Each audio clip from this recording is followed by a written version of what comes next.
hello, welcome.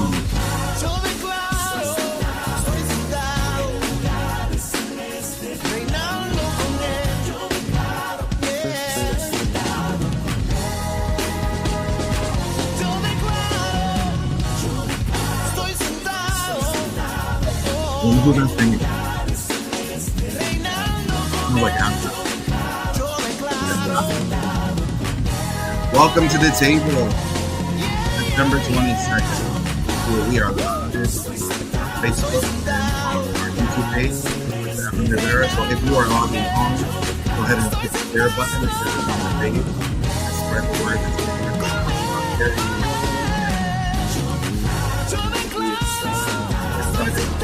excited that you pulled up to the table. We'll grab a snack, grab a drink, or coffee.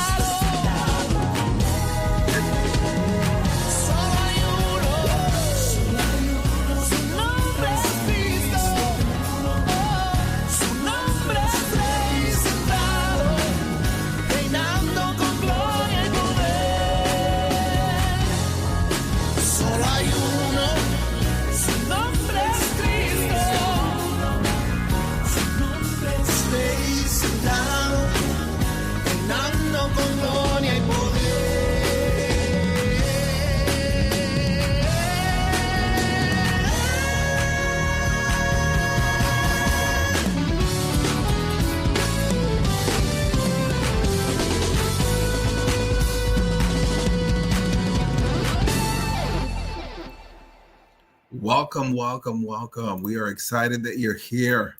We're excited that you have joined the table. Welcome. And again, if you are just joining in, I'm going to ask that you hit the share button on whether you're on Facebook or on the YouTube, share it out. As today, we're going to be talking about a very important topic about caring for our parents. They don't necessarily have to be elderly, but the task of being able to honor our parents by taking care of them. So that's going to be our topic for today. And so, welcome to the table.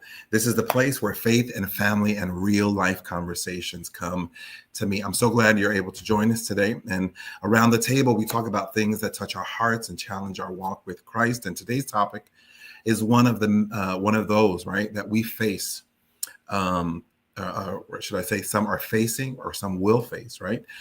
Caring for our elderly parents. It's a responsibility that is both sacred, it's demanding, it's filled with joy, but also real struggle. So today, we're not walking through this conversation alone.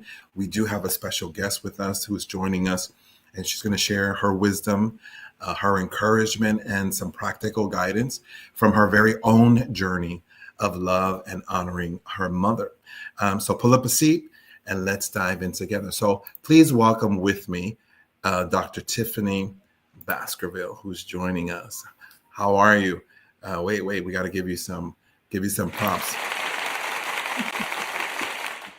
I'm good. How are you? I'm good. Thank you for joining us today. Thank you for taking out the time to sit at the table with us, with Pastor Rivera, and those who are joining in and those who are listening, and with this very important topic about caring for our parents, something that does come with a lot of challenges. It does come with a lot of responsibility. They care for us almost all of our lives, but yet they get to those age. They get to the age where we now have to kind of turn the script and take on the responsibility of us caring for them. And so before we jump in, just really quick, my personal journey with caring for my parents started when my father had his heart attack back in 2006.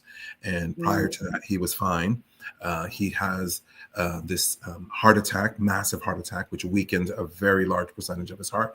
But he survived through the grace of God and went through his rehab, went through getting strengthened. And he came back, right? He came back, got back on the pulpit, started preaching. But eventually, it took a toll. And for us, it was just a routine visit to the hospital on a Saturday to take care of a situation that had developed through the open heart surgery.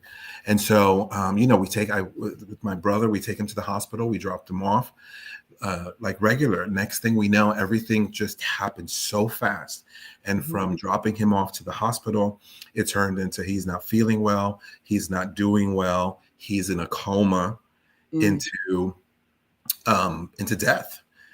All within the span of 6 days. And so that happened just so fast for us, in our family, our church family, in our section, in our district, just everybody just couldn't believe that Pastor Reverend Dr. Carlos Rivera had gone on, had transitioned on to glory. So after that, my mom, during that time, had suffered a stroke. And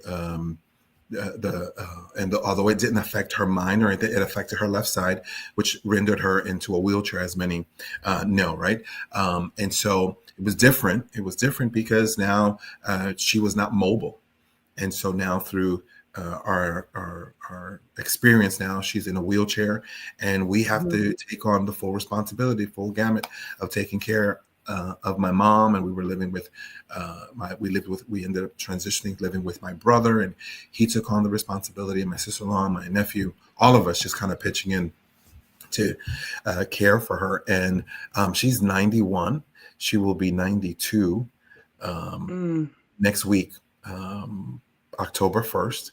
And so when all of this happened, that we ended up moving out of my brother's home, there's nothing outside of my mom being in a wheelchair that warranted me to either put her in a home and kind of unburden myself from my mom and say, well, let's just let somebody else take care of her and I'll pop in and take care of her. There was no need for that. So she's been with me since my father's death. She goes everywhere I go.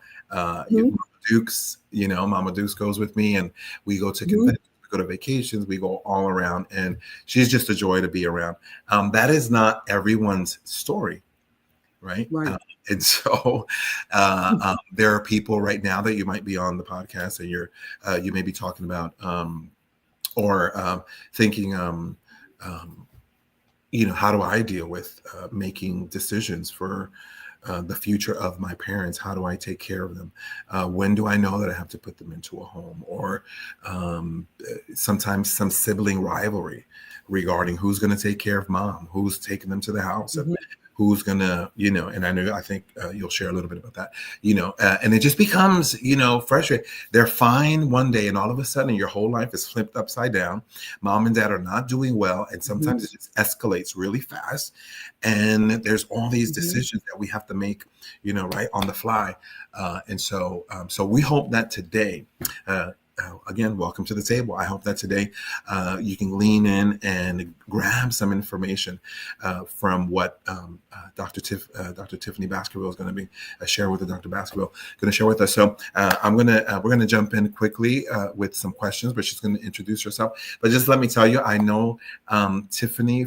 We both were teachers in the same school, in the Newark public school system, and we became friends. And then we both found out that we ministry, and that just enhanced our relationship. We've been friends for years, and we've shared so many good moments with her family, at her church, the adopting of her children, so many just levels of things that have happened in her life. So thank you for being with us today. So give us your introduction, and then we'll jump into some of these questions that we're going to talk about. Absolutely. First, I just want to say thank you for inviting me. This is a very powerful topic and a sensitive topic, and I'm thankful that I can share a little bit. I hope I'm not lagging on my end. Let me know if I am, or am I coming through clearly? Yeah, I can hear you clearly. Yep. Okay, perfect. So, like you said, been teaching for some time, and did a little of this and a little of that, and we've ministered together, and we had a ride, right? I think it's been about 15 years. Probably. It's been 15 years, yeah. So wow. We've seen a lot, right? This topic is something, right? So I think about, I've seen it from the end of an aging parent, and I've seen it with a family member. And then for myself, I dealt with it from a parent who was ailing, right? So she wasn't necessarily elderly, which is a very different dynamic, but some of the same issues, some of the same things that are confronted and things that you have to deal with. And so I'm going to let you ask your questions. I don't want to go too far ahead because you know I can tell it. Yeah. So again, if you're joining us now, we're grappling with those tough questions of how do we deal with our, as Tiffany said, whether our parents are ailing or they are already elderly, and those tough questions of the decisions that have to be made regarding their well-being later on in life, whether it's something that's going to happen within the home of one of their children, whether it's happening in their home with a caregiver or placement in a nursing home facility, right? For long care, all of those are important.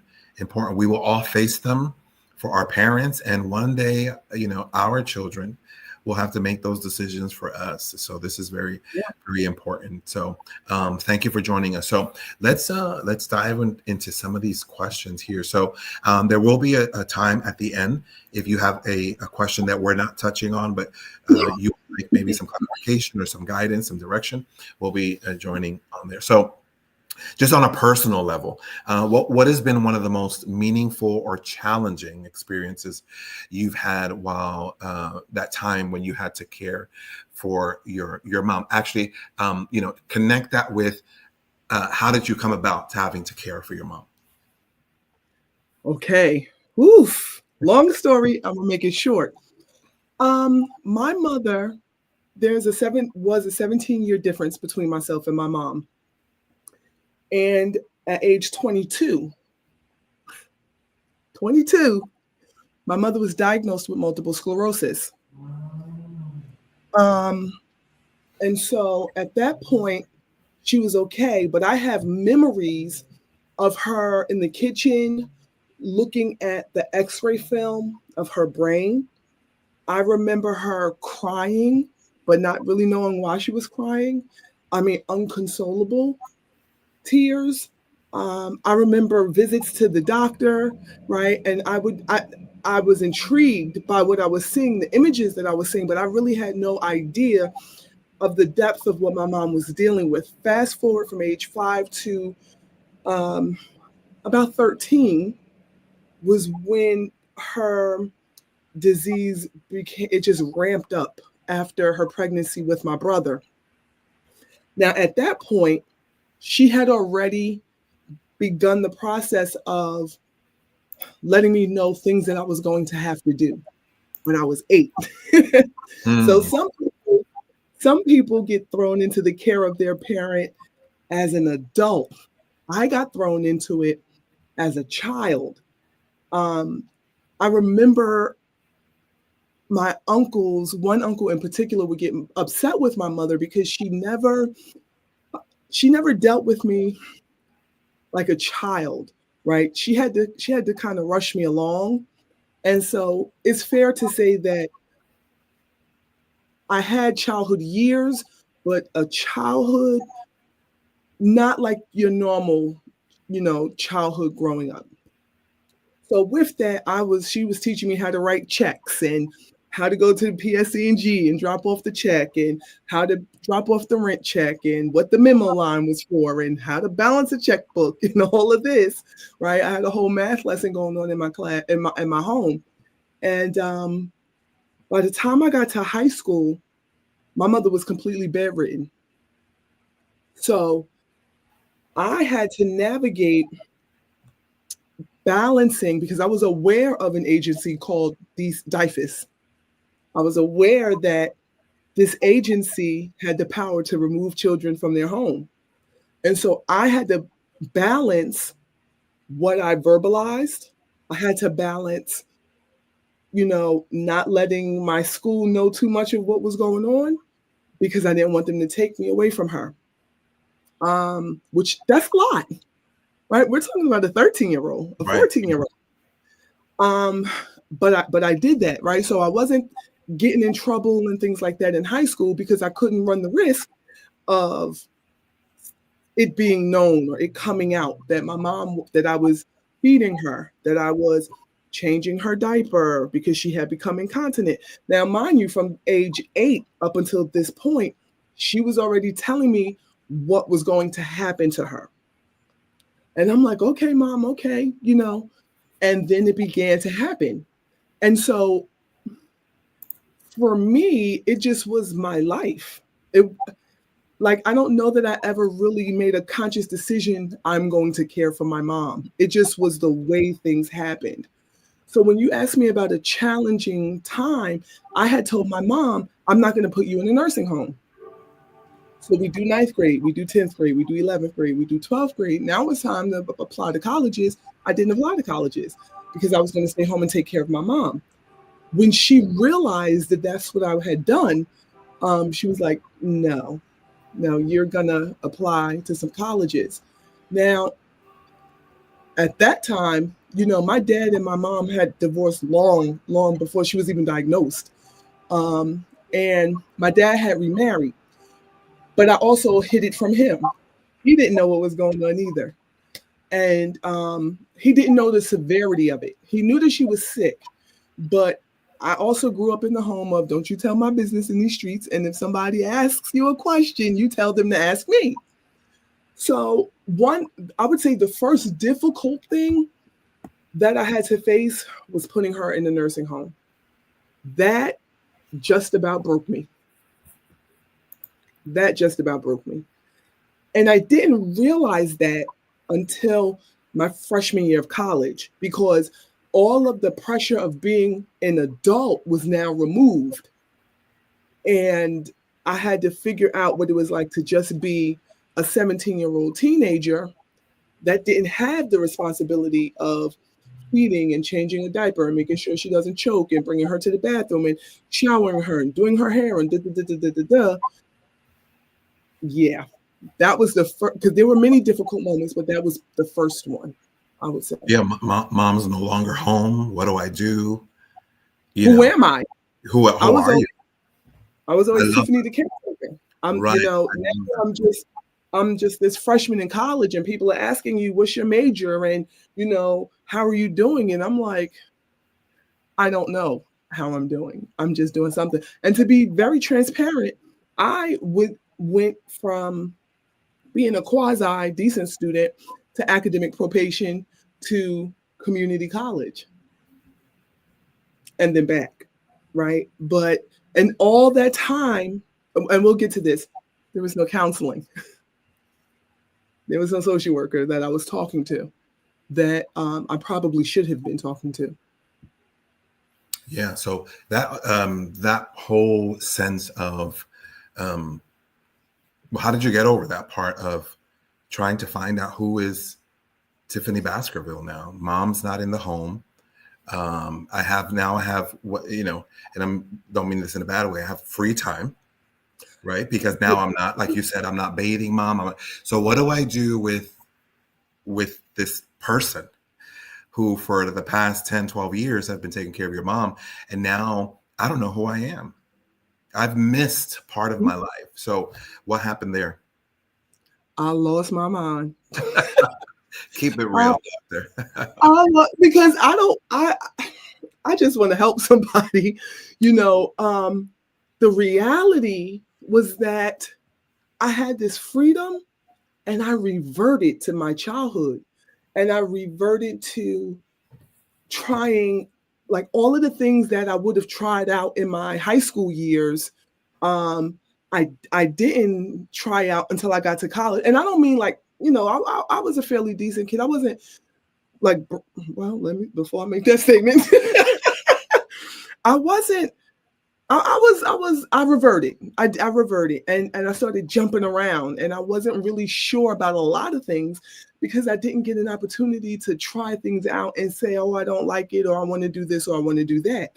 So when I went into college, in some areas I was super focused, right? But when I went from living with my mom to living with my dad, I came to my dad at 17, which was the summer. Literally, I graduated from high school, and that night I moved with my dad.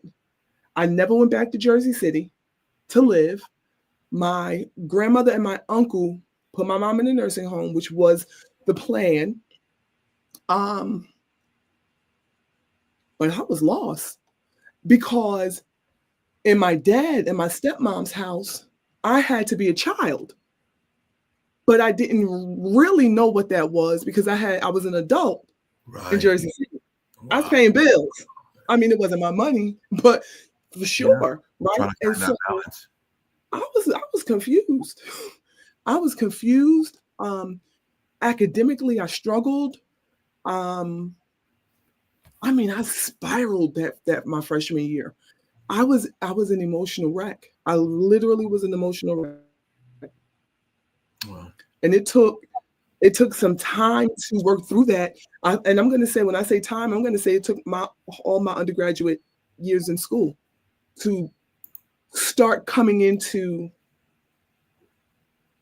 who I am today. Um, and that was very rough. Those undergraduate years were something. They were something Wow. because there's guilt, right? I told you that I wasn't going to put you in. She forced it, right? And I could look at myself today and say, oh, people like they'll look at my name and say, oh, Dr. Tiffany or Dr. Baskerville, or they'll use my title, and I'm like, I wouldn't even have this title if she didn't make me make that decision at 17, and that's real. Wow. But it came at an emotional cost that I didn't honestly start dealing with. Mom passed in 22. After she passed away, really start digging into my experience with therapy or coaching. I went a long time uncounseled. Wow. Hmm. Hmm. So, take us before we jump into some of the deeper questions. So, how you mentioned your brother and your other family members. So, at this moment, does everybody go to live with your dad? Um, you know, And uh, just I how love does that. that whole sibling dynamic happen? That now that mom's in the home. So I am my parents' only child. So it's Tiffany. Hmm. When you talk about my biological parents, my two parents, right? My mom had another child, um, and because she had gotten sick, she released him to my grandmother. So we grew up separated. Same city, but we grew up separated. Uh, and mind you, again, dad, I kept my father in the dark. How's everything going? Great. I just, because in my mind, right, even though I was a teenager, I had enough good common sense that my dad was not a single man. Now, some people might disagree with my logic and my decision making, and that's fine, and I get it. But I just felt like that was a burden that I couldn't go to him about because she's his ex-wife and he has a new wife, right? Hmm. And so that I felt like that would introduce a dynamic that I didn't want to introduce because I was already handling stuff on my own. I was in my mind already an adult, I just needed somewhere to live. Right, and that must have been, I don't know if the word traumatic is the right word, but it was almost your whole life got flipped upside down. Upside And down. I love the analogy that you give that with your mom, you were an adult, you were handling adult things, but now you come to your dad's house and he just wants you to act like a 17-year-old. He wants you to act like a regular teenager, And and I didn't because he was in the dark, he didn't know all the stuff that you were handling. So that's no just like, way. wow. No way. Yeah. No way. Yeah. Mm-mm. So, well, some of the people are saying, that God kept you, that you have Oh yeah. that you have an amazing story. Mm. What about? Let's handle this question. It's faith and responsibility. So, how does our faith as believers help guide the way we honor and care for our parents, especially when the decisions are hard. So I'm going to ask you, did you lean on scripture at this time? Did you feel God kind of like guiding you through, or did you kind of feel that God had stepped away, and you were kind of just out there on your own, just you and mom? Powerful question. Powerful question. So I came to the Lord at 16. My mom raised me in the Kingdom Hall of Jehovah Witnesses, which is a cult. It is what it is. And so I had an understanding of God. I had an understanding of Jesus. And I looked at the church as the world and worldly, celebrating all them pagan holidays. I had a conception.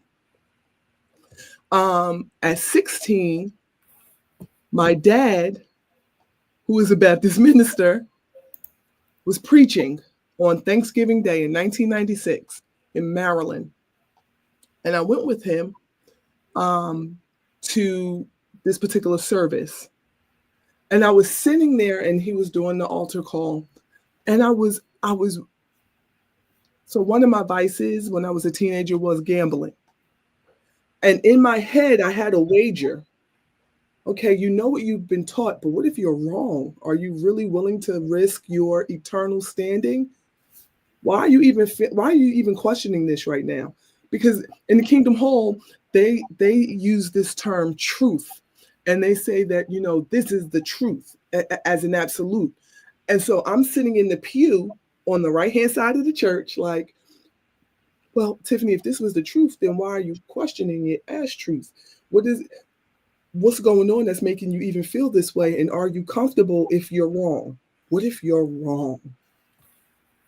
This is all going through a 16-year-old's mind in church during altar call. And past I stood up, I was like, listen, I don't know if I'm on the right side of this. Because I knew about heaven, I knew about hell, but I wasn't sure that the road I was on was going to get me really to see Jesus. I'm just going to be honest. And I said, well, I'm going to go down this aisle. And I got up and I walked down that aisle. Now, what's funny about that is I was not aware until after the fact that my parents had an agreement that my mother would raise me and give me my biblical instruction as she saw fit, but at 16, I'd be able to make my own choice. I didn't know that arrangement. And then it just so happened that at 16, my dad was preaching on Thanksgiving Day and opened the doors of the church, and I come to the Lord. That was beautiful and traumatic at the same time, because my mother was a Jehovah's Witness, and she's like, you're not bringing that Bible up in this house. You're not listening to that gospel music, because to her, it was everything worldly. And it was a time period where she was like, you got to leave this house. And I had to, and this was right before my dad got remarried. And so there was a time period where I was living with my dad, which was very close to where my mom was, right? But accepting Jesus Christ as my Lord and Savior got me kicked out the house. I was like, what is going on? But I realized, oh my God, I think I'm on the right side now. Because if that is the truth, the way it was being taught to me, that I wouldn't think that would be the reaction. At least, I'm just taking you into my thinking as a 16-year-old, right? Because after all, Jesus is love. This is what is happening right here. And then in time, she came to accept that was my decision. And she let me come back into the house. But mind you, she was sick. And I hadn't told my dad how sick she was. So I would still, living with my dad, I would still go and make sure that she was okay. I would still go and make sure that she wasn't on the floor. Because if you know anything about multiple sclerosis, it's a degenerative disease of the nervous system.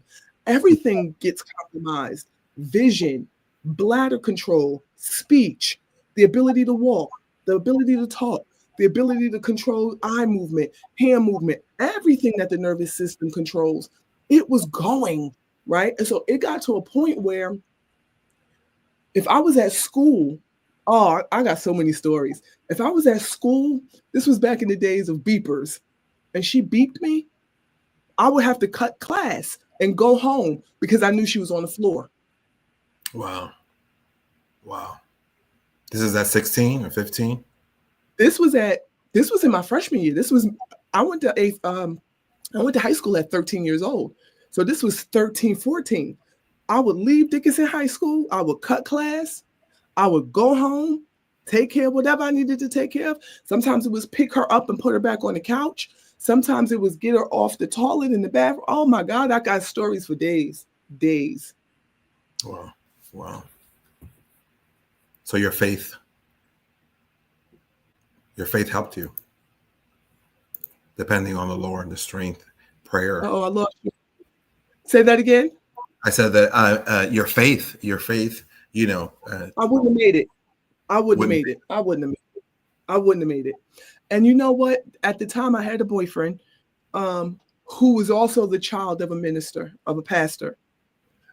And his family was pivotal in me coming to Christ. And this is now at about 16 years old.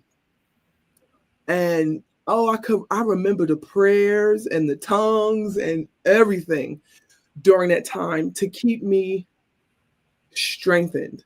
That community of believers,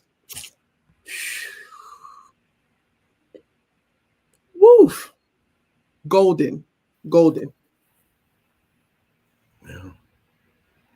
God knows. I mean, it's almost like everything that you're just the timing of God, right? Of you finding truth at 16, the very same age where your parents are like, okay, when you turn 16, you can believe whatever you want to do, whatever you want.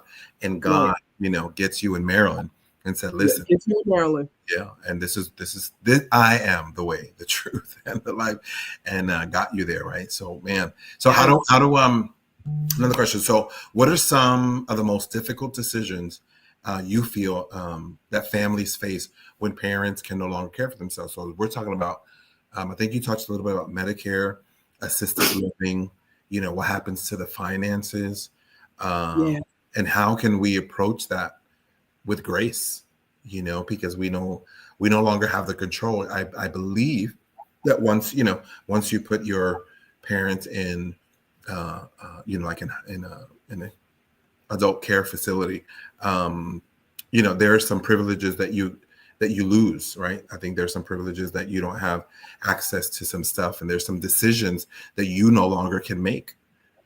So how do we get through that? I'm going to say this. My mom prepared me in the most excellent manner. She really did. I understood that I had to liquidate all of her assets because you can't have a certain amount of money, can't own property, like depending on the state, right? And we were in New Jersey, and the rules change per state, but and facility. But depending on the situation, you have to have nothing. And I learned how to fill out that paperwork and get her medical information together from her doctors, and we would sit down and submit the forms. She would tell me what to write. And God is so amazing, because there was a childhood friend of mine. We are literally 3 days apart. She's 3 days older than me. Her mother and my parents were in high school together. And she and I ended up going to the same elementary school for some years. Her mother worked for the Department of Social Security. And so when the paperwork was put in for her to get disability, it went to the office that her friend worked at, right? So things were divinely set up. And I'm not unique to that, right? Preparation is so key. It is key. So I'm going to talk about this from a few different perspectives. In my mom's case, she knew she had a degenerative disease. It did not move nowhere near as fast as your experience with your dad. But for ailing parents and or elderly parents, you have to have those tough conversations. Everybody want to see Jesus, but nobody want to die. And we want to act like we're going to be here when he comes back. And we probably won't be. And so if that's the case, then we need to have conversations about, Mom, Dad, where are your life insurance policies? Do you have life insurance policies? What's your medical insurance, right? Because I was doing my mom's banking. I had to file all of that stuff. And this was in my high school years. So I was like 14, 15, 16 doing this kind of work. We have to take a deep breath and say, okay, how do I prepare for long-term care? What does that look like? Who do I need to speak to, right? And I think that's where the church can kind of step in, because we have these members in all of these different fields, and they come into this one place called the church, and we minister to them, but we never give them opportunity to minister to one another, right? If you're in social work, you can help the congregation by letting them know the services that are out there for elderly and aging individuals, right? If you're a nurse or a doctor, you can help us navigate the medical field, right? We don't know all of these things. We just know that they're telling us that our parent is sick. If you are a life insurance agent, you need to talk to us about the different policies and what can and can't be done with these policies. Because there's literally products out there where you wouldn't have to necessarily have long-term care if you have a particular kind of life insurance policy, right? And so I believe the kingdom of God is full service. I don't think it's just about come and give your life to Jesus. While that is a major part, right? We want you to see Jesus when you depart from this earth, but there's the departing time. There's a time period where you might get called out of here immediately, or you may. I mean, listen, my mom was diagnosed at 22. I was 5 years old. My mom passed away in 2022. That's a long time. We're talking 30 plus years of just her body breaking down. And decisions, right, that needed to be made. For me, I was the sole decision maker. On my mom's side, her brothers knew that she was sick. My brother, her son, knew that she was sick, but I was the main decision maker. Pastor, she told me everything she wanted. Tiffany, there's going to come a time, and these were hard conversations. There's going to come a time where I'm not going to be able to see. There's going to come a time where I'm going to tell you I need to use the bathroom, and it's going to be immediate. It's not going to be, okay, I'm on my way. It's like, no, like right now I need to go. There's going to come a time where, and then she took me all the way to, if my brain stops, if my heart stops, I don't want to be resuscitated, right? If she ran it down. She didn't sugarcoat anything. It didn't make it easier, but it made it more bearable. I don't know if that makes sense. It made it more bearable because when those times came, Pastor, and I cried like a baby when I had to sign that DNR, but I had to sign it because she told me she did not want any extra measures. Tiffany, I don't want them pushing on my chest. Tiffany, I don't want any paddles. If my body says it's done, it's done. I cried like a baby, but I signed those papers because that was her wishes. Right. Those were her wishes, right? And so we have to stop shying away from the inevitability of these things. Hey, I hope you live to 120 years old. Really, I do. And I hope you live to that age in your right mind, sound, and healthy. But if you don't, you got to prepare the people around you. You got to make some decisions. You need to have a living will. You need to have an executor of your estate. Oh, I don't have a whole lot of money. If you own a home, you have an estate. If you have a life insurance policy, you have an estate. You got to know these things. Right. And the church to provide workshops on that kind of stuff. They'll come in and take it all. if you don't have like things to sign, like my Yep. brother and I, right, we have power of attorney. I think Misty on the Facebook, Misty Mancini was talking about that. One of those important papers is that power of attorney, where you have the power to make those decisions once they just, God forbid, they get into dementia or some type of Alzheimer's, right, where they no longer can fend for themselves, and now nobody has paperwork, nobody can do it, and then Exactly. Nobody knows where anything is. they Yeah, swoop in and they swoop in and take it all. They you do, better know it. and And so along with that power of attorney, you need a living will. Like, what happens if you just can't communicate for a time period, or you slip into a coma, right? So your body is still functioning, but you can't make the decisions for yourself, right? So you need that power of attorney, and you need a living will. Like, there are certain things that must be in place so that your wishes are carried out. My brother and I my mom had gotten to the point where her breathing was extremely labored, and I almost lost it, because I was looking at my brother like, and I said to him, I said, she didn't tell me what to do. This is one of the things that she didn't give me instructions on, right? And so I had to make a decision if we were going to trach her or not. I was getting all kind of advice. No, don't put her through that, blah, blah, blah, blah. And I'm like, but the heart, mommy, you said the heart, and you said the brain. You ain't say nothing about them lungs. You left that out. And my brother said to me, he said, Tiffany, and I was the more spiritually mature individual of the two of us. And he said something to me I'll never forget. He said, it is not our decision. He said, truth be told, it ain't mommy's decision either. God is the one who gave her that breath, and he'll be the one to let her draw the last one.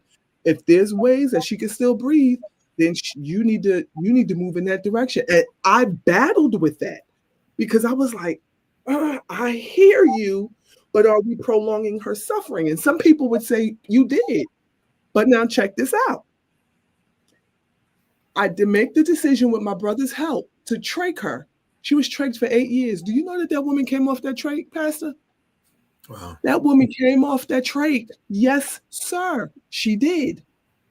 If I would have made the decision not to trach her several years prior, she would have went to her grave several years earlier.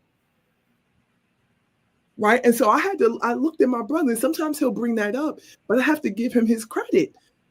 He said, Tiffany, that's not our decision. He said, I understand with the not resuscitating, but that's not where she is. Yeah. They could put something on her so that she could breathe. We should put it on her so that she could breathe. And I made that decision. And that was another hard decision that I had to make. Another hard decision, a double amputation. I was at work. They called me, oh, gangrene in her legs is spreading, da, da, da, da. I was teaching science. I get a call. I go to my principal's office, and I'm crying like a baby. Why? Because my mother was a swimmer and a basketball player, and she ran track. And you're asking me to take her legs. Wow. Or let the infection spread, let it stop her heart, and she dies. Like multiple. It was like a never-ending merry-go-round. Wow. And so we took her legs, and she lived. My mother had such a will, Pastor, to live. I just never seen anything like it. Your mother reminds me of her.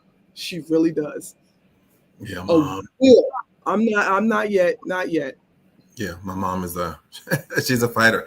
But very important what you said, after dad transitioned and went home to be with the Lord, that it happened so fast that it's what you said. My brother and I now had to start making calls. We had to go like to the bank here, there, and start signing papers for stuff in hopes that they would, allow us to do what we needed to do as his children, because nothing was truly laid out. But after that, we wised up, right? And we have everything in place for my mom. We're both, executive to her estate. We both have power of attorney over her. We make decisions, and everything from, if she were to pass away today, we have location, plot, everything is there, right? And it's hard. I saw Bernice Mercado, who's on Facebook, um, good friend of mine, and she was saying, it's hard that there's there. And my friend Emily Alvarez, she's also on talking about and posting on the Facebook that these are challenging times because they are taking care of their parents. So those tough conversations have to take place. Mom, We what's have to going to have happen? What is the and it's not that we want to invade or disrespect or dishonor them, exactly. because we still want to honor mom. If you come from an old school Latino family, and I don't know, asking them for their bank account, asking them for passwords, or whatever, it's almost like an invasion of privacy. It's like, why do you need my bank account? And they almost see it like we're overstepping boundaries. You don't need my bank account, you don't need to know that information. And they don't understand that we're doing it for them, because it's not only a hard conversation from us to mom and dad, but it's also a hard conversation from mom and dad to their children. So they go, Absolutely. for both, like, I'm sure that those moments where your mom was telling you, if I stop breathing, I need you to do this. I might start losing my eyesight. I'm going to have to go to the bathroom really quick. That must have been, devastating and hard for her, talking to her baby about it. She wasn't even talking to like a full grown adult. She was Oh, I talking to can't her, imagine. to her baby, saying, this is what's going to happen. And that I couldn't even imagine as Yeah. as a 13-year-old, or even as a 15-year-old, hearing my mom say, this is going to take me to a place where I'm not going to be able to see anymore.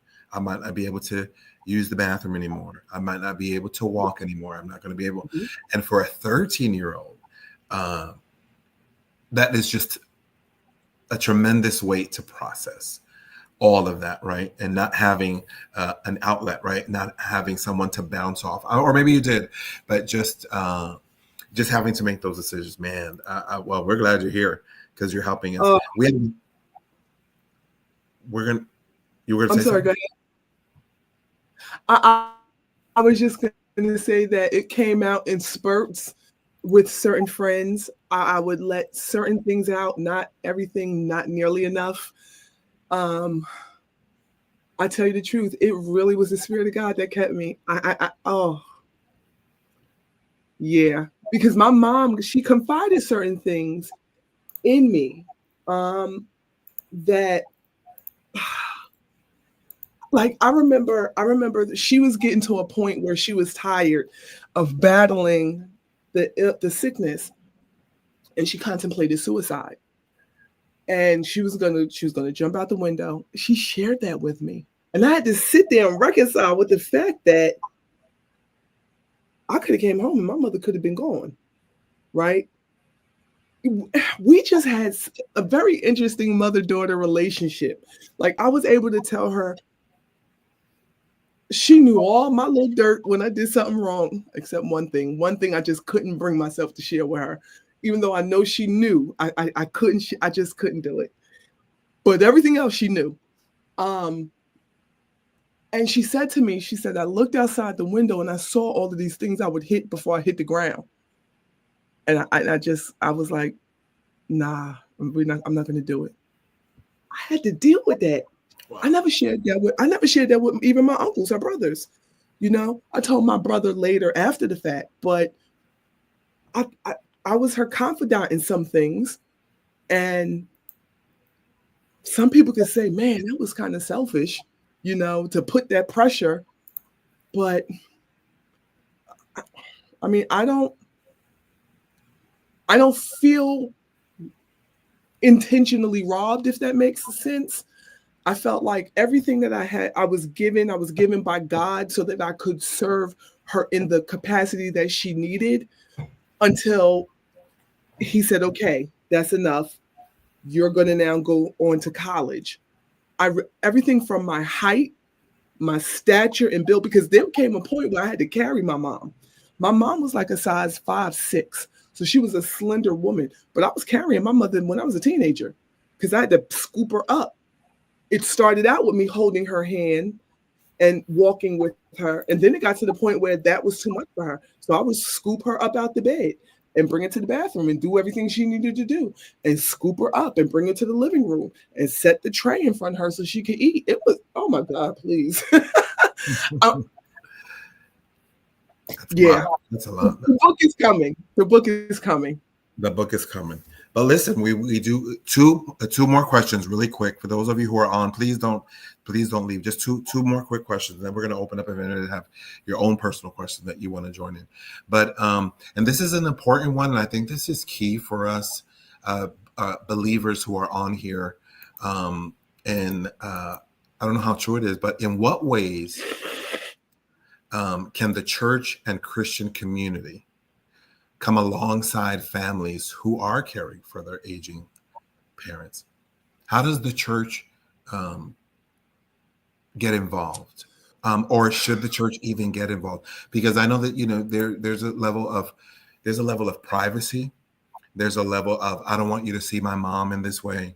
Mm-hmm. I don't want you to come home and Mm-hmm. see my dad soiled, or Right. Right. my mom throwing up on herself. So like, is there Yeah. space, for lack of another word, is there space for the church community to come alongside families and help them? Yes. In my opinion, I really truly believe that the church, excuse me, we need to be more full service. I think we are, I think we focus so much on soul salvation. And I'm going to say it again. I know that that is essential, right? I know that we're supposed to make disciples. I'm not saying that we should abandon that. But I'm saying that there is a place for speaking with your aging adults and providing workshops. Right? Nothing stops the church from saying we're having a financial seminar, come in. And I don't even think we should have to wait until they're aging, right? My mother was 22. My mother went into a nursing home I was 17 and 17. She was 34 years old.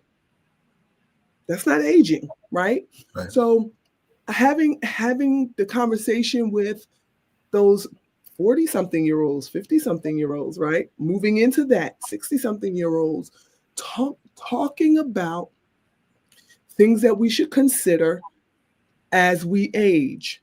So that, and I'm going to say this, some people probably going to be like, I can't believe she just said this, but it's 2025. It's time out for them GoFundMe's coming from the church. That's not cute. That's not okay. You know what I'm saying? Like, we're the Church of Jesus Christ. We cannot represent Jesus Christ like that, not saying that he is our provider, but I need you to go fund me so I can put my loved one in the grave. Like, that's too much, right? When I had to deal with that part with my mom, my grandmother, my uncle, that stuff was solidified. I had to figure out ways to spend the money that was on the side for her. I had to make my brother get in the limo. Oh, I don't want to get in the limo. You're getting in this limo because this money is not going to the state of New Jersey. We need those professionals that's coming in talking about end of life preparation, because it is inevitable. I pray we all get raptured, but just in case our time comes before he comes back, you don't want your kids dealing with probate, the state of New Jersey taking a percentage of your hard-earned income.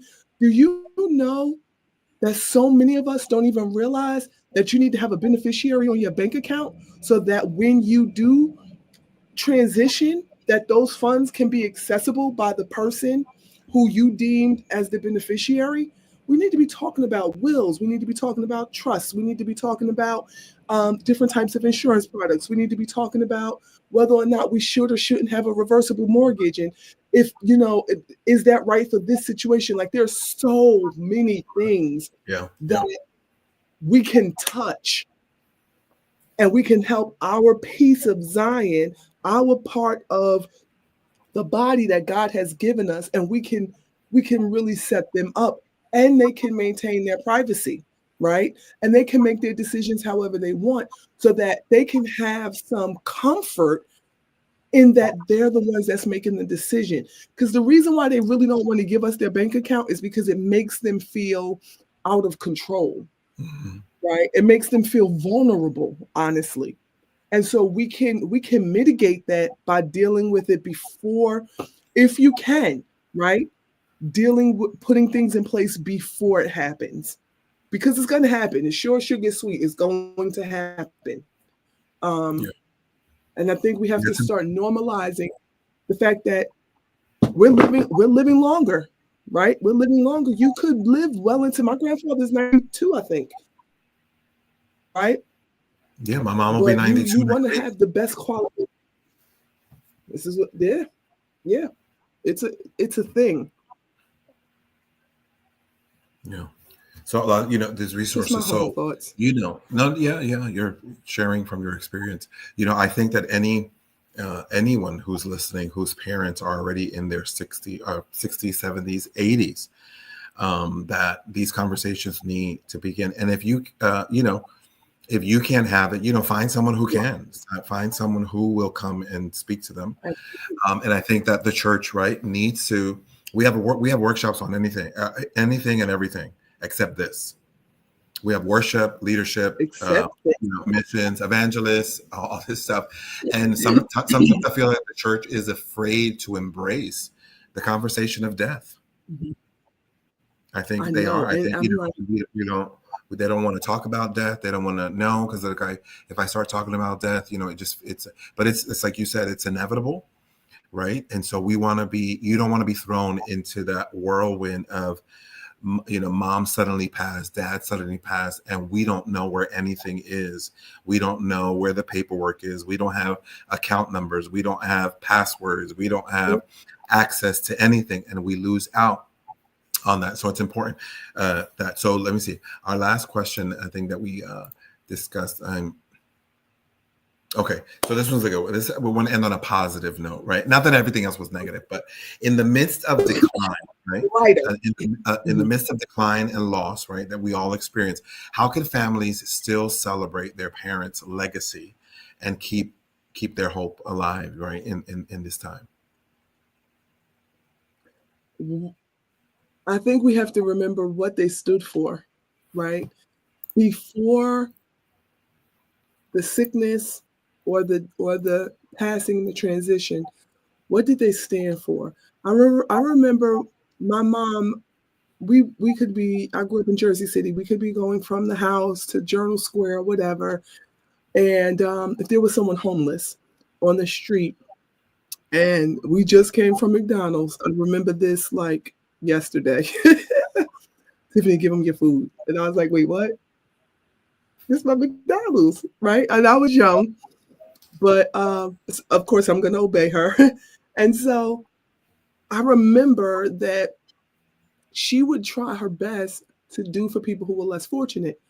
So when she passed in 22, I left the country in 2023 for a year. And on the anniversary of her passing, I took off, excuse me, I took off from work and I went to the bank and got some Moroccan dirham because I was in Morocco. And I just walked around the town. And any sub-Saharan African that I saw that was on the street, I just slipped them some dirham, some money. I just slipped it to them because that was my way of honoring her and remembering her now that she has transitioned on. One of the things that God did for me when she passed, remember I told you my mom was amputated and my mom went into a nursing home pretty early in her life. God gave me a dream, and my brother was asking me some questions, and some I was able to answer, and some I wasn't. But I was able to share this dream with him, and I said, "You know what, Dell? I had a dream, and in the dream, mommy was in the casket, and she got up out of the casket, and she stepped out, and she stretched and yawned, and she said, 'Whew, I'm tired,' and then she just walked off. And I said, I know she was tired. She's whole because she had her legs and she went home. She's whole. She was tired. She's whole and she wanted to go home and she went home. And oh my God, when I tell you, I don't know what it did for my brother, but for me, I was good. I was good. And I had a lot of people telling me a lot of things about how I was going to feel. And you're going to regret this and that and the other. And I can honestly, from my heart today, sit here and tell you and testify. No, I don't. I'm good. Because he told me that she's whole and he told me that she's home. I'm good. Yeah. Yeah. That's good. That's good. Yeah. Listen, thank you so much for being here. I know that we could go on and on and on and on um, with so much, that you share with us. And for those, for those of you who are um, dealing with elderly parents, just kind of take a deep breath if you need to, step back, right? Yeah. Rethink, Self-care. take self-care, take some time off. Like if there's siblings, like I have my, with it's just me and my brother. And I thank God that, when I need a break and I call him, like he comes and he stays, he's here with my mom and he helps me in taking care of her. But I don't know if anybody on the line, Misty again provided some good information. Churches need to provide support groups for people like our age that are in our 40s and 50s who are dealing with our parents who are in their 70s and their 80s, which is really good. And that's something that can be like a new ministry that can be introduced, something that you can take back to your pastors. Absolutely. We saw a podcast, and uh, uh, can we do something about those who care for the elderly?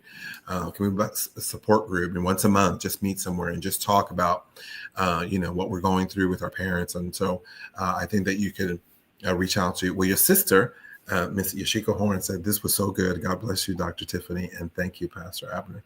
And thank you for those who are on here. So listen, make those decisions. I know that they're hard. Sit down with your siblings. Prepare from now.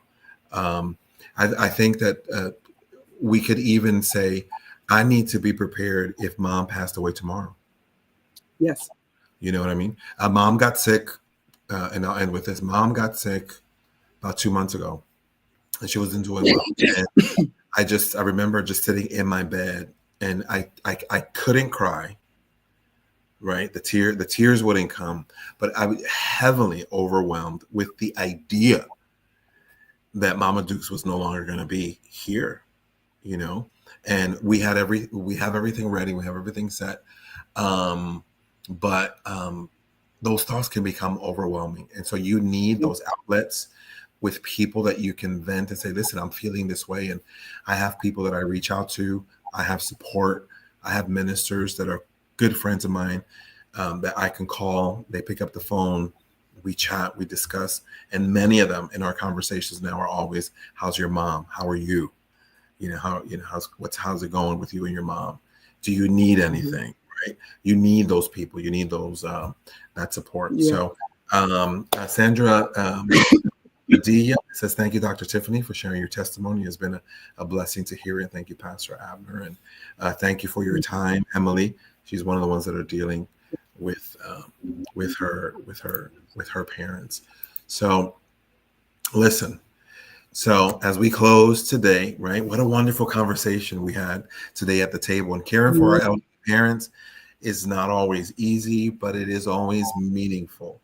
It is an act of love. It's an act of honor. And yes, it's an act of worship to God. My prayer is that something shared around the table today has encouraged you, given you wisdom, or simply reminded you that you are not alone in this journey. So let's continue to lean on God. Let's continue to lean on his patience, his grace, and we have the strength to walk this out together. And before we leave, I just want to remind you guys coming up next month. So we're done for our time in September. So I do want to remind you that next month, our first guest on October 6th, we're going to have Helen R., who's going to be coming on and taking us through her journey of a routine doctor exam that just kind of took her into this journey of having to deal with breast cancer. And so she's going to be with us. She's going to be sharing insights from her book and her journey. So that's October 6th. So please plan on being with us and having those conversations. And also on October 27th, my friend Amy Hayes from college, she wrote her book called Braided Faith. Wow. How to stay strong in God when life tries to unravel you. And so she's going to be sharing insights also from her book. And so I'm excited. We do have, I did have some people reach out to me regarding mental health. And, you know, I will put this disclaimer. I am not a professional in mental health, but I will be having professionals on the podcast to speak to you about it, right? I know my limitations. I don't travel down roads that God has not gifted me or prepared me to speak about, right? We try to bring people who know and have the background in it. So stay tuned. That's going to be coming, I believe, in November, mental health. That's a topic, another one of those topics that the church is kind of just over here with it. You know, and we have a lot of people in our churches that are dealing with mental health. We are, you know, when I say we, universal, you know, they're hiding it well. And we have a lot of people who are just suffering from depression, addiction to medications, people who can't sleep, insomnia, so much that's going on in the church. And again, we're not experts in everything, but we do want to open up a conversation at the table with Pastor Abner. So thank you for joining us. And so may God bless you. May he keep you, serve him with love, you know, until next time. Remember that there's always a seat for you here at the table with Pastor Abner. So God bless you. Thank you for joining. Go ahead and hit the share button. If you know somebody that missed tonight, you could copy the link and share it with them. Thank you for being with us. Thank you, my cousin Sol Roman from New York, for joining. I love you. Big hug from us to you. Thank you for joining us. God bless you guys.